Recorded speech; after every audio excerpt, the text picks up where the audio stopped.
A missile strike thousands of kilometers from Africa.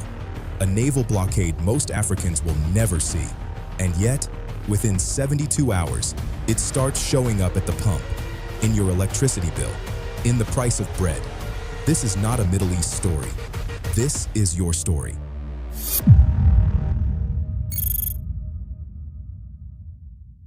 To understand what's at stake, you need to understand one waterway, the Strait of Hormuz. At its narrowest point, it is just 33 kilometers wide, yet roughly 21 million barrels of oil pass through it every single day. That's approximately 21% of global oil consumption, including a significant portion of what fuels African industry. When tension rises there, oil traders don't wait for a disruption. They price in the fear of one. That's why within hours of the first strike reports, Brent crude spiked over 5%. And in countries where fuel is already 30 to 40% of household expenditure, a 5% spike isn't abstract. It's dinner off the table. Here is how the shockwave travels, and it moves faster than most people expect. Step 1. Oil prices spike. Step 2. Import bills balloon for oil-dependent African economies. Step 3. Central banks face a dilemma: raise interest rates to fight inflation and choke off economic growth, or hold steady and watch currencies crater. Kenya, Nigeria, South Africa, Egypt, these economies were just starting to cut interest rates after years of post-pandemic tightening. That recovery window could slam shut. The Nigerian Naira and the Kenyan Shilling are already structurally fragile. A prolonged oil shock could push them into free-fall territory not seen since 2023. And here's what rarely gets discussed. Africa's debt is overwhelmingly dollar-denominated. When the U.S. dollar strengthens during geopolitical crises, as it almost always does, African governments suddenly owe more in local currency terms just to service the same debt they had last month. Since the Houthi attacks on Red Sea shipping began in late 2023, global trade has already been rerouted. Container ships that used to cut through the Suez Canal now sail around the entire African continent, adding over 3,000 kilometers and up to 10 extra days at sea. Ironically, that means Africa's own ports, Durban, Mombasa, Dar es Salaam, are seeing more traffic, but not benefiting from it. Ships refuel and pass. The cargo was never destined for Africa, and every extra day at sea is an insurance cost, a fuel cost, a delay cost that eventually ends up in consumer prices from Cairo to Cape Town. There's also a less visible impact: aviation. The Gulf is a critical hub for African air travel.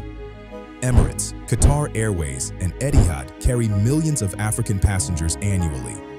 If their airspace becomes contested or their operations are disrupted, African carriers and travelers face soaring fares and lost connections, compounding the economic hit. Africa is not one story, it is 54 stories, and this crisis will affect them very differently. For oil exporters like Nigeria and Angola, a sustained price spike is, on paper, a windfall. Nigeria earns roughly 90% of its foreign exchange from oil. Angola is even more dependent. If Brent stays above $100 for an extended period, their fiscal positions improve dramatically. But here's the catch, and it's a big one. Nigeria can't fully capitalize because of fuel subsidies, oil theft, aging infrastructure, and underinvestment. More revenue on paper doesn't automatically mean more wealth for citizens. For net importers, Kenya, Ethiopia, Rwanda, Senegal, there's no silver lining. Higher fuel costs translate directly to worse trade deficits, higher inflation, and harder choices between debt repayment and public services. Rwanda, which has built its economy on exports and aviation, particularly the Kigali hub, is especially exposed. Africa's diplomatic position in this conflict is complicated, and deliberately so. The African Union has called for restraint and dialogue. But behind closed doors, African governments are navigating a web of competing pressures. Some African states have deep economic ties to Iran, particularly through oil trade and infrastructure deals. Others receive substantial U.S. foreign aid or Israeli agricultural and military technology. The pressure to pick a side, or at least to not visibly oppose either, is immense. What's emerging is a doctrine of strategic ambiguity. African nations increasingly refuse to be conscripted into the global rivalries of others. We saw it with the Russia-Ukraine votes at the UN. We're seeing it here. The question is whether that neutrality can be maintained when economic pressure is applied, when IMF loans, trade deals, and aid packages start to carry political conditions. There's one more dimension that rarely makes the headline: food. Iran is a significant producer of fertilizer precursors. Conflict disrupts those supply chains.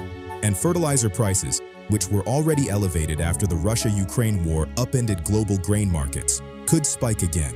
For African smallholder farmers who are the backbone of food production across the continent, that's devastating. Their margins are already razor thin. Meanwhile, Egypt, Africa's most populous country and a major wheat importer, is uniquely exposed. It imports over 80% of its wheat, much of it historically from Russia and Ukraine, through the Black Sea. The Middle East conflict adds another layer of instability to a country already managing a severe economic crisis. So where does this go? Worst case, prolonged conflict, 3 to 12 plus months. Oil sustains above $110 per barrel, triggering a global inflation resurgence. African currencies depreciate 10 to 20% against the dollar. 2 to 3 African nations require emergency IMF bailouts. Food insecurity worsens in the Sahel, Horn of Africa, and North Africa. Foreign direct investment to Africa falls 15 to 25% as risk appetite collapses globally. Best case, rapid de-escalation, weeks. Oil markets normalize within 30 to 60 days. Shipping lanes reopen. Insurance surcharges drop. African central banks resume rate-cutting cycles. Tourism and aviation recover ahead of Q3 travel season. Most likely, extended uncertainty. History suggests conflicts like this rarely resolve cleanly or quickly. The most likely scenario is a prolonged period of elevated oil prices, volatile shipping, and geopolitical uncertainty. Not catastrophic collapse, but a persistent headwind that compounds existing vulnerabilities across the continent. Africa has survived colonialism, Cold War proxy conflicts, debt crises, and pandemics. It has never been a passive observer of global history, even when global history pretended it wasn't there. What this conflict reveals again is that African economies are deeply embedded in a global system they had little hand in designing, and that protecting them requires not just better policies, but a louder African voice in the rooms where global decisions are made. Join the Africans who refuse to be the last to know. Subscribe. This story is not over, and we'll be here to keep unpacking it.